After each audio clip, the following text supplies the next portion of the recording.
Watchdog Ammo of the Redondo Beach Police Department isn't quite sure what to make of this jack-in-the-box. Officer Kyle Lofstrom turns the toy's handle until Ammo springs into action and rips the box from the officer's hand. Pop goes the ammo. Finally, if you aren't on acute overload by now, this should do it. This is Kaya, a sea lion at the Oregon Zoo, and she recently met a butterfly outside of her tank. Kaya is a 3-year-old Pacific arbor seal who's lived here since 2015, and as you can see, she is very friendly. Thank you, Kaya, for the smiles. With intern Louie, that's this week's edition of Lola's Lowdown. Have a great holiday weekend. We are off Monday. We'll see you Tuesday. News 3 at 5 starts right now. Right now at 5, Sauk County residents are still dealing with flooding as the Baraboo River continues to rise. The Badgers are to take on the Western Kentucky Hilltoppers tonight. We'll talk to fans ahead of tonight's home opener. And after dealing with a life-changing medical scare, a man and his mother share their story behind opening a first-of-its-kind store in Forest. This is News 3 at 5. Thanks for staying with News 3. Our area continues to see those rising floodwaters. Today, homes in Sauk County are sandbagging as the Baraboo River continues to rise, affecting hundreds of people who live near the water. Our Rose Schmidt is live in Baraboo tonight to show us why it's not safe to be in the water. Rose? Well, just within the past hour or so, we heard that the Baraboo River is now expected to crest around 7 tonight. And we're here right by the Manchester Street Bridge. You can see the water is just flowing so quickly underneath that bridge. And we're told it's not quite as bad as it was back in 2008, but it's getting close. And throughout the county, hundreds, if not thousands of homes are being affected by these floodwaters. Along Highway 113 or Water Street, water has flooded basements and entire backyards. We talked to one man there who bought his house back in 2012, knowing it had flooded in 2008, but he says he got a great deal and never expected this to happen. I rolled the dice thinking a 100-year flood can only happen 20 years, 30 years. I thought maybe I'd be dead before the next 100-year flood hit. I was wrong. In the Baraboo area, more than 50 residents have been affected, and they're coming to get sandbags from the city. Volunteers have been filling up the bags with sand since about 8 o'clock this morning. And again, this water is just moving so fast. We've seen debris and logs, and a police officer told me that they're actually kayakers out here yesterday, but he says that's very, very unsafe. So please tell everyone you know, stay out of the Baraboo River. Do not try to let your kids play in it. It's just very unsafe with the waters moving so fast. Back to you. Very good advice. Rose Schmidt reporting live. Rose, thank you. And some sad news out of Sauk County. Officials say an Illinois man died Wednesday after falling down some wooden steps at Lake Redstone that had been heavily damaged during the recent heavy rain and storms. The Sauk County Sheriff's Department says 70-year-old James Sikich fell near a broken section of the stairs caused by an uprooted tree. He fell about 20 feet down the steep hill and passed away. Governor Walker says over $44 million worth of damages from floods and storms have been reported statewide. The governor gave those estimates while surveying flooding and storm damage in Sauk County. Governor Walker says he expects those numbers to rise and is reminding people around the state to report any flood damage. Statewide, we had, as of last night in the last report, over $44 million statewide in damages in all different sectors. That's personal property, commercial property, and public assets. As you can imagine, both because of their size and because they were about a week earlier, most of that initially comes from Dane County, about $38 million. Governor Walker says he did talk to Vice President Mike Pence when he was in Milwaukee about getting help from the Trump administration. Sauk County Emergency Management has organized a disaster relief fund for flood victims in Sauk County. The Greater Sauk Community Foundation will be taking in monetary donations for victims. Officials say there will be no charge for that service, so 100% of proceeds will go directly to flood victims. You can donate by visiting greatersauk.org. And there are 2 cleanup efforts in Middleton this weekend. One will be tomorrow at the Middleton Bike Park starting at 9. Volunteers will focus on repairing the trail system. Workers are being asked to bring their work gloves. The other event will be on Sunday. That's at Firefighters of Penny Klein Park. That starts at 10 in the morning Sunday. Volunteers will be cleaning up storm debris and are asked again to bring gloves along with wheelbarrows, rakes, and shovels. Let's get a first look at what the forecast looks like for this holiday weekend. Gary Canolti is in the Weather Center. Gary? Susan, I wish I had better news, but unfortunately I don't. We have alert days in the forecast for tomorrow, Sunday, and Monday. The best chances for heavy rain in the short term are going to be late tonight into early tomorrow morning as a round of showers and thunderstorms come through with heavy rain and gusty winds. Now, beyond that, there'll be chances for thunderstorms for the rest of Saturday into Sunday and Labor Day. Monday, much of the time it won't be raining, but when it does rain, it could come down hard, even for short periods of time. And areas that have received too much rain in the last few weeks just can't have any more. An inch of rain in some spots will continue to cause flash flooding threats. So the flash flood watch has now been expanded into much of southwestern Wisconsin. So basically, Dane County and areas to the west and north, flash flood watch from 10 p.m. tonight through 7 p.m. tomorrow. Here are the latest computer model forecast numbers, and you can see generally about 1 to 3 inches of rain through southern Wisconsin with some localized amounts in excess of 4 or 5 inches. It's hard to pinpoint exactly where those areas will be, but everybody has to be prepared for that. Doppler track right now, quiet across Wisconsin. Thunderstorms starting to develop over parts of Minnesota and Iowa. The severe weather threat mainly to the west of us for tonight, for far southern Wisconsin for tomorrow, but it moves back for Sunday with gusty winds and the stronger storms, but of course heavy rain also the big threat. It's 58 for the overnight low temperature here in Madison. Most areas were in the upper 50s. Current temperatures are in the lower 80s, but those dew point temperatures have climbed back into the upper 60s and lower 70s. And by tomorrow morning, look for temperatures to only drop to around 70. Again, a round of heavier showers and thunderstorms late tonight and tomorrow morning. A chance of thunderstorms tomorrow afternoon. Tomorrow's high at 80. That's your first alert forecast. Gary, thank you. The Wisconsin football team kicking off its home opener tonight under the lights. The Western Kentucky Hilltoppers are taking on the Badgers tonight in non-conference action. Our Jay Wilson is at Camp Randall Stadium with more on tonight's home opener. Hi, Jay. Hi, Susan. Hi, Eric. Good evening, everyone. The expectations are unbelievably high for this Badger football team this year. They're ranked 4th in the nation. They are odds-on favorite to win the Big Ten Western Division title this year. But Paul Chryst is the master of keeping everybody focused and in check and focused on the task at hand. Their off-season motto was "Nobody cares, work harder." We'll see if it works starting tonight. Now, when the Badgers come out of the tunnel for the first time this season, there's really no feeling like it. But then the real work starts. If you're a senior or playing for the first time in a Badger uniform, you never know how players will react in the first game of the season. You try to simulate as best you can. You try to talk with them as much as you can, older players talking to them, but individuals have to go through it. And some, I think they handle it all differently. So there'll be some that'll be nervous as heck, and the nervousness is out of excitement. It all comes from a good spot. And then they have to learn how to handle that. And I think the same thing, that older guys have gone through, like, okay, this is my first game, then this is our first big game, or this is that. And those are all the experiences that you have to go through for the first time, and then you can draw on it. Here's an interesting tidbit we just got from former Channel 3 sports intern Matt Foster, who now works in Bowling Green, Kentucky, which is the home of Western Kentucky. Western Kentucky is not located in Western Kentucky. It's in South Central Kentucky. Nobody knows why. Western Kentucky and Wisconsin kick off just after 8. Back to you. All right, Jay Wilson at Camp Randall. Jay, thank you. Thank you, Jay. UW students having some fun right before they have to hit the books next week. Yeah, thousands of Badger fans have been celebrating for hours ahead of kickoff. Keely Arthur live, not far from Camp Randall with a look at the festivities. Keely?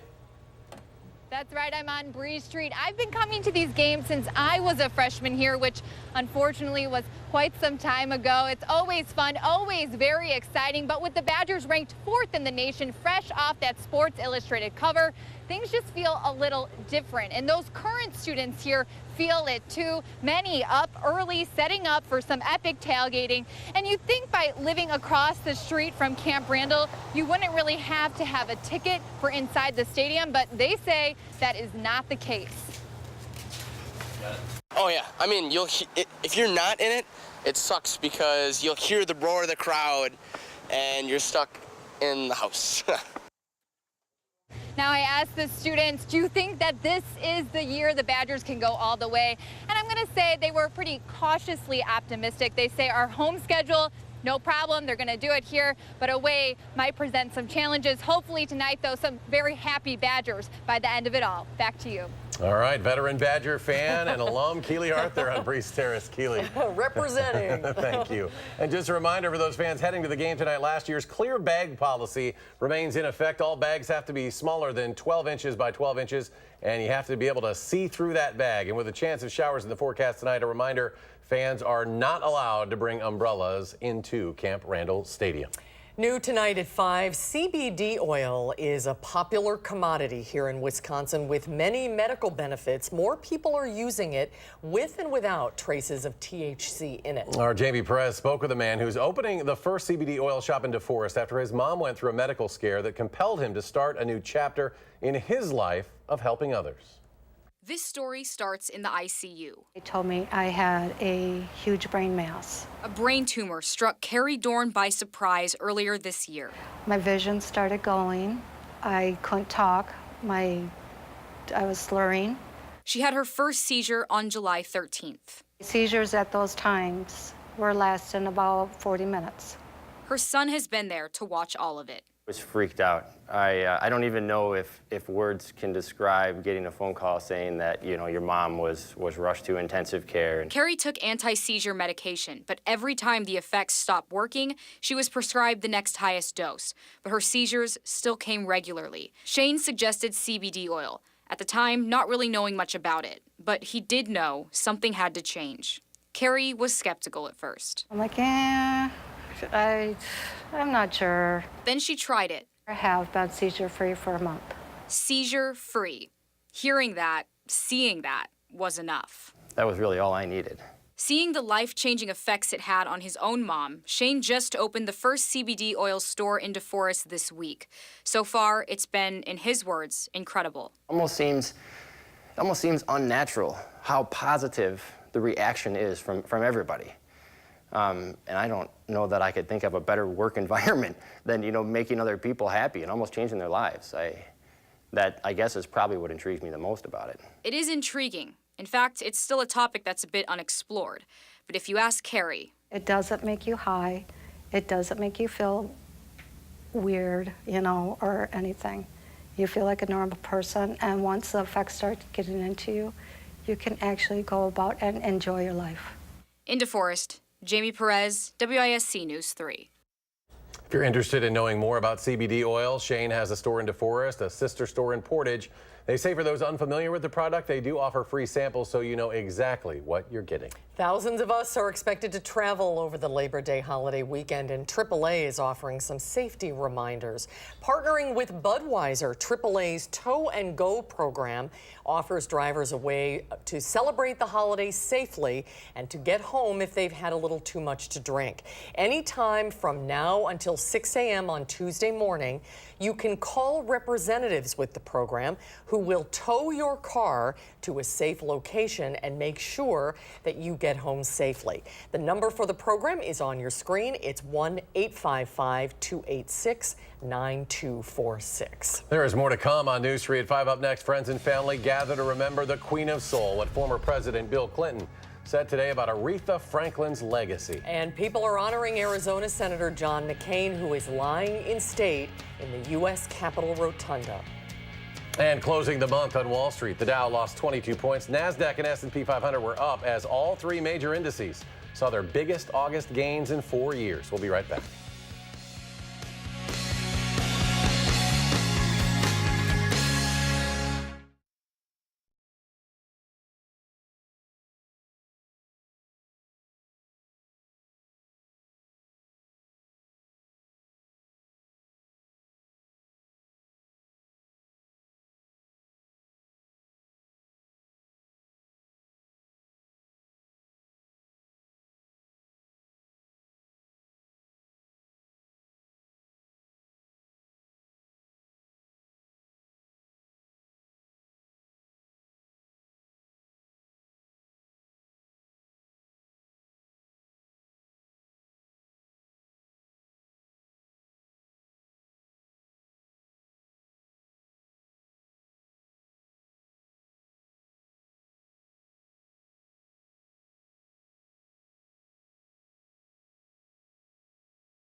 Longtime Wisconsin Supreme Court Justice Shirley Abrahamson says she has cancer. The 84-year-old Abrahamson in May announced she was not seeking re-election next year after disclosing a month earlier that she was undergoing some medical treatment. In an open letter today, she disclosed for the first time she has cancer, but did not say when she was diagnosed or the type of cancer. She is the longest-serving member in Wisconsin Supreme Court history and the first woman justice. Abrahamson says she intends to appear in court to finish out the last year of her term, but may be in a wheelchair. Family and friends said their final goodbyes to Aretha Franklin today. Franklin passed away earlier this month at the age of 76. The funeral service capped a week of tributes and public viewings honoring the legendary singer.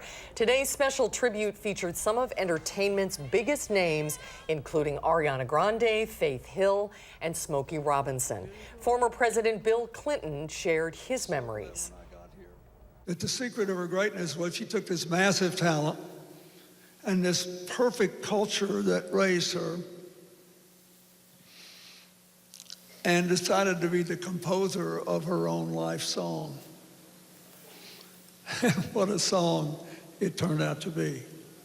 Was still open because the service at Detroit's Greater Grace Temple was for close family and friends, but about 1,000 lucky fans got to attend. And people are filing past the casket of Arizona Senator John McCain, who is lying in state at the U.S. Capitol Rotunda. McCain's casket arrived on Capitol Hill this morning. The senator's family, including his 106-year-old mother, joined Vice President Mike Pence, members of Congress, and the armed forces to look back on Senator McCain's 81-plus years. In every generation, there are those who put country first, who prize service ahead of self, who summon idealism from a cynical age. John McCain was such a man. Tomorrow morning, the senator will be driven to the Vietnam Memorial for a short ceremony before his memorial service at the Washington National Cathedral. Paul McCartney will be performing for the first time in Madison in 2019. McCartney will be performing June 6th at the Kohl Center as part of his new Freshen Up tour. The tour will be McCartney's first outing following the release of his brand new studio album Egypt Station, which will be released September 7th. Turn now to Chief Meteorologist Gary Canalti on the backyard patio with our weekend and our holiday weekend forecast. Gary? Hopefully by the time Sir Paul reaches Madison, the rain will be over with. The way the forecast is, I wouldn't put any bets on anything. Let's start out, first of all, with the forecast for the Badger game for tonight. That's one thing I could say. We're not looking for any rain, and that's good news there. Should be pretty comfortable weather-wise against Western Kentucky. Kickoff at 8 o'clock tonight. As far as the weather is concerned, we're looking for pretty comfortable temperatures. Mid-70s at kickoff, about 73 for the fifth quarter celebration. Breezy and mild and a little muggy, but mostly cloudy, still not looking at any rain. However, we have alert days in the forecast for tomorrow, Sunday, and for Labor Day Monday for the possibility for some heavy rain. Now, the best chances for heavy rain are going to be late tonight and early tomorrow morning with one round of showers and thunderstorms. Beyond that, there'll be periodic chances for thunderstorms. Much of the time it won't be raining, but with the humidity levels so high, when it does rain, it could come down hard, even for short periods of time, and that could lead to flooding problems, especially in areas that have received too much rain in recent days. Flash flood watch now has been expanded to the west of Madison and into the Madison area. So Madison and Dane County, as well as areas to the west and north, now under that flash flood watch from 10 p.m. tonight through 7 p.m. tomorrow evening. 5-day precipitation estimates from the Doppler radar. You can clearly see the area that was hardest hit from just south of La Crosse to the northern parts of our viewing area to just north of Milwaukee. Elsewhere, generally about 1 to 3 inches of rain, but parts of like western Dane County, just before this 5-day period, we had 10 to 15 inches of rain. So it doesn't make any difference where you are. I mean, most areas just can't take any more rainfall. Doppler track right now, quiet around here. Thunderstorms developing over parts of Minnesota and Iowa. Severe weather threat highest out to the west of us for tonight. The main threats, I think, are going to be strong winds, and even that will be diminishing as those storms push eastward into southern Wisconsin. Later on tonight, the storms will be weakening from a severe weather standpoint. Also the possibility for some hail closer to the Mississippi River. Tornado probability highest out to the west, but a marginal risk of severe thunderstorms into tomorrow morning for far southern Wisconsin, and then another round of thunderstorms on Sunday could bring the potential for an isolated strong to severe thunderstorm. But it's the rainfall amounts that we're really watching, and these are general amounts from the computer model forecast through Monday afternoon afternoon, showing a general 1 to 3 inches of rain through much of southern Wisconsin with some localized 4, 5, or 6 inch amounts. It's just hard to say who's going to get those heaviest amounts, but again, we all have to keep a weather eye to the sky. Platteville Queen Bee Radio Skycam showing some sunshine. The WISC Skycam, notice the cumulus clouds at the bottom and then cirrus clouds above that. There's a layer of dry air in between that's kind of acting like a cap, and once that cap gets broken, those thunderstorms can develop very rapidly later on tonight. Live view from the Edgewater Skycam in downtown Madison. People are getting ready for the Badger game. It's actually pretty nice out there. 82 the high for today, the low 58, and right now we're sitting at a muggy 82 with the heat index at 85 with dew point temperatures close to 70. Again, a flash flood watch, Dane County and areas to the west and north through 7 p.m. tomorrow evening. 69 for the overnight low temperature, muggy and mild, maybe some patchy fog, but thunderstorms developing late. Some of those could have gusty winds and heavy rainfall. Tomorrow, the best chance of thunderstorms in the morning, a chance of a thunderstorm in the afternoon, high temperature at 80. On Future Track, quiet for this evening, but watch thunderstorms develop later on tonight into early tomorrow morning, move on through tomorrow morning, and then most of tomorrow afternoon, just a slight chance of a shower or thunderstorm, a chance tomorrow night, and a chance on Sunday. They'll be hit and miss. Some areas will get heavy rain. Some areas will be dry for longer periods of time. High temperatures both days in the lower 80s. Again, those rainfall amounts about 1 to 3 inches with locally heavier amounts of 4 or 5 inches in the heavier thunderstorms. 7 to 10 day forecast. Thunderstorm chances continuing to Tuesday and Wednesday, but showers should end early on Thursday morning, and then we see at least a couple of days of dry weather for Friday and Saturday. A chance of a thunderstorm next Sunday afternoon, but temperatures upper 70s to the middle 80s. As we take a look at first alert traffic, right now the Beltline a little slow in both directions, especially eastbound east of Park Street.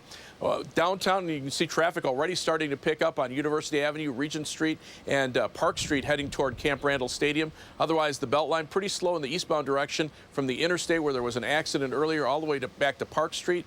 If you're coming into Madison, 34 minutes on the Beltline from University Avenue to the interstate, 19 minutes back in the westbound direction, but coming into Madison, 36 minutes from Janesville to the Beltline and I-3990, 19 minutes in from Sauk City on Highway 12, and 18 minutes from Sun Prairie to downtown. That is your first alert traffic. All right, thank you, Gary. Ahead at 5, off-the-record comments and no deal on NAFTA, where the U.S. and Canada aren't seeing eye to eye. That's next.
Officials with President Donald Trump's administration say they are preparing for a possible deal soon on the North American Free Trade Agreement. But negotiations with Canada hit a snag today. Angelica Alvarez reports from Washington. Reports of President Trump's off-the-record remarks during an interview with Bloomberg News have leaked. The Toronto Star obtained the president's comments, who reportedly said he will not make compromises with Canada about a new North American free trade agreement. They said, President Trump said off the record, and then they go on to this. I said, this is the first. These are very dishonorable people. President Trump appeared to confirm his remarks on Twitter, saying, "At least Canada knows where I stand." Canadian Prime Minister Justin Trudeau made it clear that he would only strike a deal if it was suitable for Canada. We will only sign a deal if it is a good deal for Canada. No deal is better than a bad deal.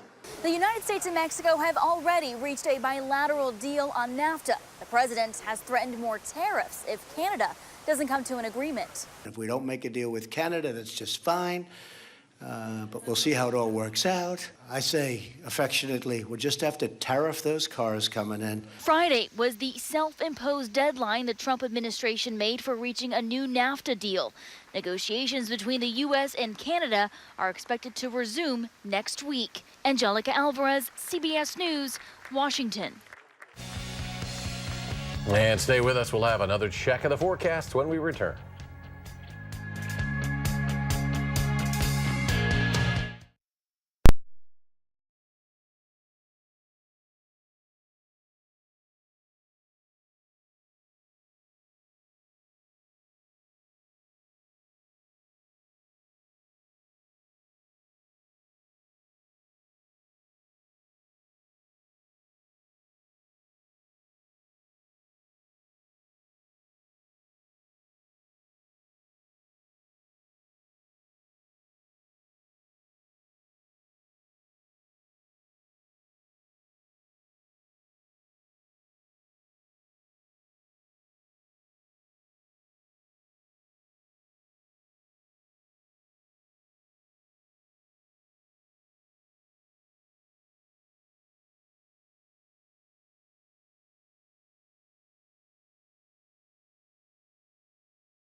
Gonna have to keep a close eye on the weather this weekend. Yeah, more heavy rain. You know, it's hard to pinpoint exactly who's going to get the heaviest rain, but we all have to be prepared. This is the precipitation potential from the latest computer model forecast. That's showing generally about a 1 to 3 inch rainfall with some heavier amounts in excess of 4 or 5 inches. Whether or not you'll have 4 inches in Lone Rock and 1 inch and 3/4 here in Madison is hard to say. But a flash flood watch in effect for much of southern Wisconsin through 7 p.m. tomorrow evening. Again, there's those precipitation potentials. 7-day forecast. You'll see that we'll see thunderstorm chances through Wednesday, but maybe some dry weather at the end of next week. Well, we'll see you in 30 minutes for News 3 at 6. CBS Evening News is next.